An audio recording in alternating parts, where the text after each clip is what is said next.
We're going to start with a wonderful artist, James Allister Sprang. Welcome, James.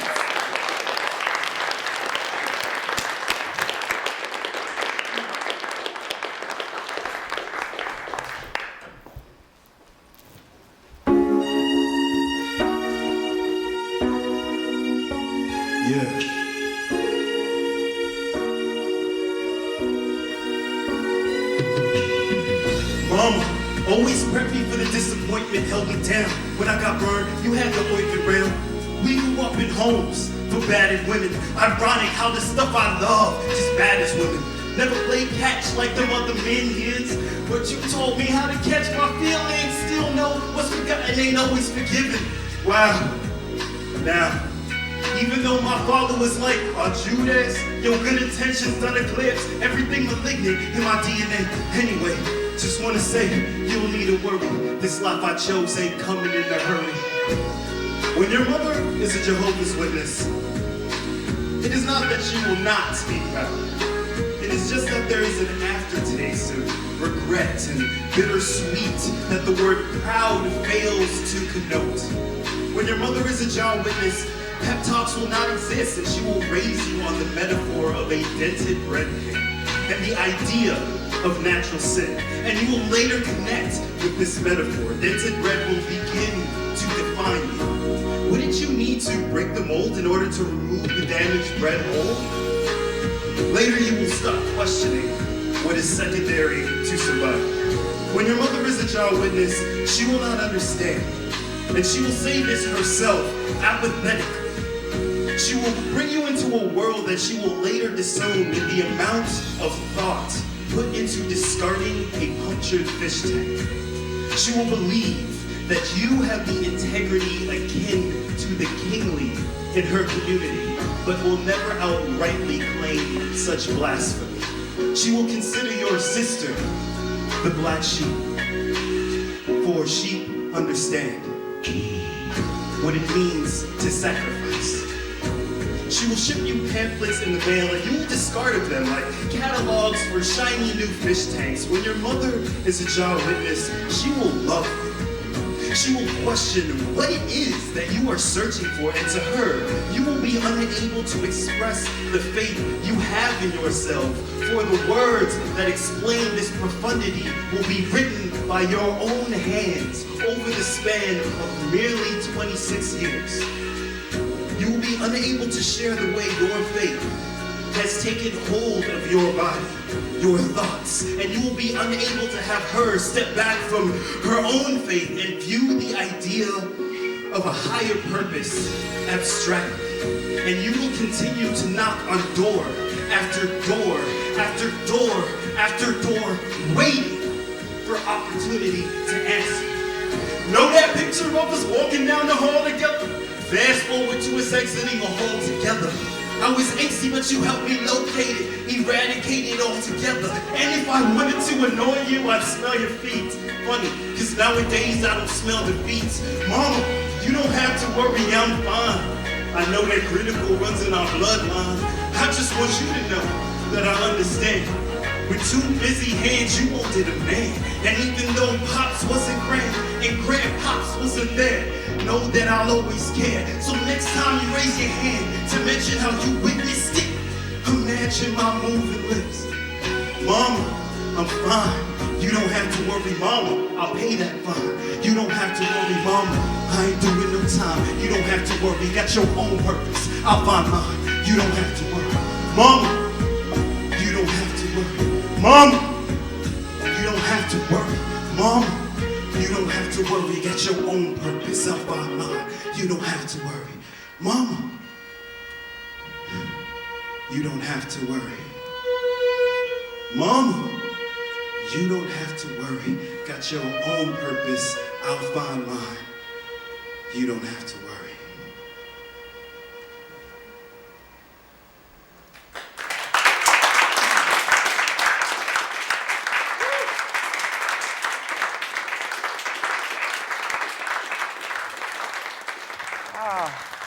This is what I mean about the Army of Compassion, right? Wow, wow. So I remember growing up and hearing that song. I remember the day Tupac died, right? Like that was a big moment, I think, for a lot of people. But you've turned this into something very special and personal. You talk about the Jehovah's Witness, right? Now you talk about her as Mama. Tell me a little bit about that. My mom is just like just this lovely Guyanese woman. This is your mom. This is my mom. All right. Yeah, she's I'm referencing my mom. I'm speaking to her. That's from a larger excerpt. That's an excerpt from a larger show, and it's a moment in which I acknowledge my mom, who's just this beautiful Guyanese woman that's been a public school teacher for as long as I can remember. And I know your mom really plays a very important role in your life. You talk about her really kind of bringing you up, given everything that you went through in your life. I wonder if you'd feel comfortable sharing a little bit about your story. Yeah, I mean, like, at a very early age, I found myself between worlds because my parents were divorced, and my mother just had this loving, warm household, and my father's household was a little violent. It was a little abusive, and so I was making art at an early age to kind of like reconcile those two spaces. And my father is the reason that I'm an artist today, but I don't have many fond memories of him. And my mother was kind of the backbone, and she kind of, for a long time, she supported the work that I was making. Well, she must have been very proud of you when then you went on to Cooper. I want to read an excerpt from something that you used in your address, your commencement speech. Hope.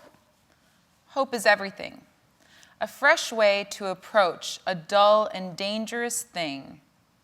To do a dull thing with hope will never be more preferable to doing a dangerous thing with hope.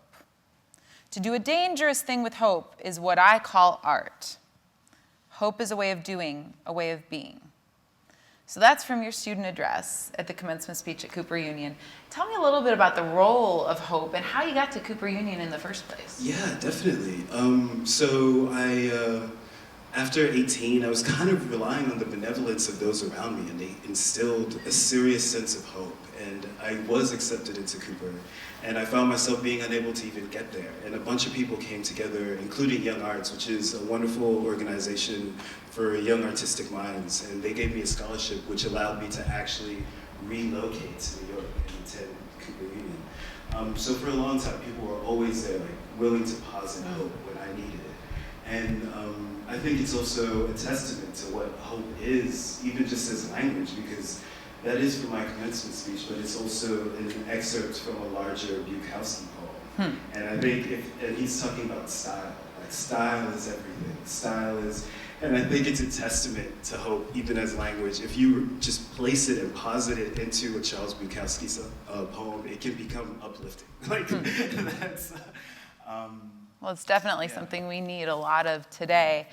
You know, it's been interesting talking to James because when we first talked about Between Two Worlds, you just made this beautiful point about the discomfort of never quite fitting into one world, and how for you that uncomfortable place has been a place of where creativity happens for you. So I'm kind of thinking about this moment in our country right now. There's a lot of dialogue about fear, about the discomfort, about people not understanding one another, and questions.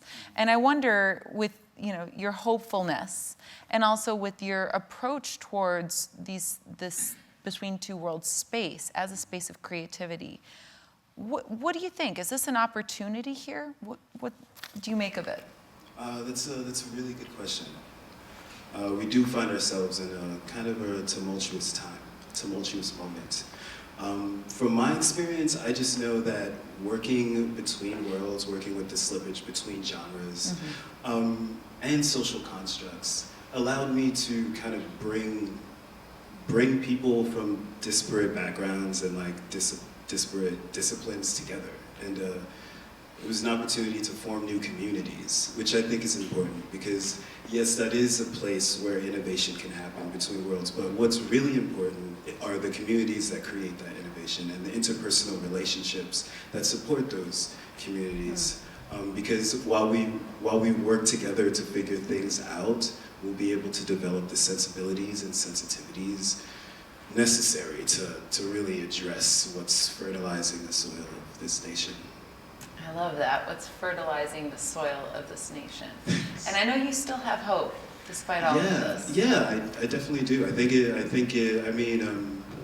is a hopeful time. It is a hopeful time. So tell me about Life Does Not Live. So Life Does Not Live is a show that I've been working on for 3 years. And it started in a loft with some of my friends during a summer residency. And every 2 weeks, we would throw a rap concert. And we kind of developed this awesome community. And it was great, sort of like what I was talking about before. And so that show is now kind of finalized, and I'm getting ready to present it at the Under the Radar Festival, which is curated by the Public Theater. I'm really excited. It's January 7th. Get a ticket. And it's a 90-minute show in which a poet becomes a rapper. And his computer is connected to a projector. You can see everything that's on his screen. And he's navigating familiar digital spaces in order to think through language and to think through the ways in which the body is perceived, both in the real and online. And over the course of 90 minutes, you kind of watch this character transform into the rapper that he wants to become. Now, the first excerpt that you performed was from that show, is that correct? Yes. Would you be willing to perform something else from the show? I'd love to. That'd be great. We would love that. Thank you.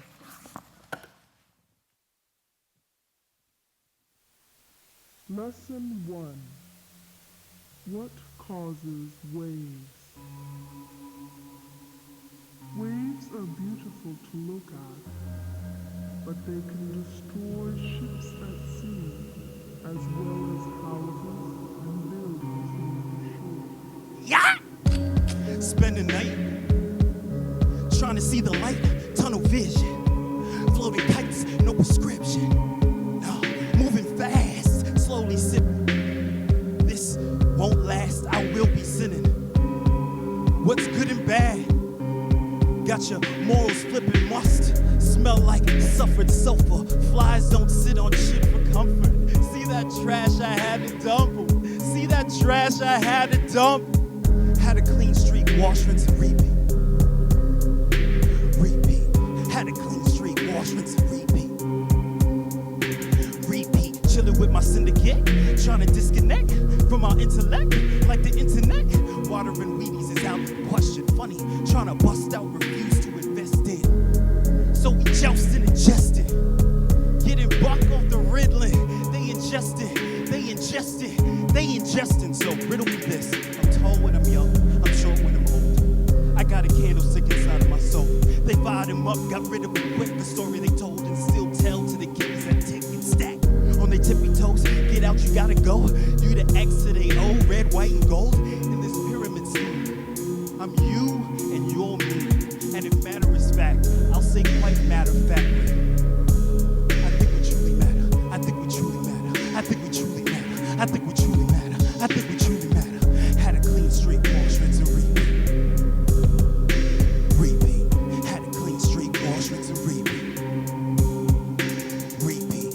I done obliged and I done declared my self-worth can't be qualified by me, myself, or I.